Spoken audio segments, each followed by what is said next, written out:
Hatfield uses the language of modernity, uses the language of the future when he's talking to New Brunswickers to convince them that this dream is something that's worthwhile. He basically says, we need to have faith in ourselves that we can build the cars of the future and have the technology of the future in our own province. And the Bricklin's a perfect example of that because it's seen as innovative, futuristic, forward-thinking. It's got all these aspects to it that are really high tech in the early 1970s. Now we might not see them the same way.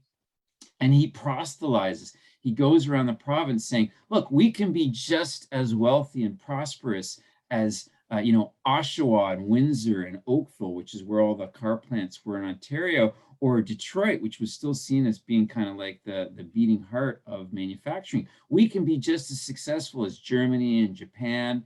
These are countries that have risen out of the ashes of war and made themselves incredibly successful because the car is very much that apex of modernity. I mean, the modern world, as we understand it, really begins with the Model T and how mobility and the automobile really reshape our landscape in so many ways.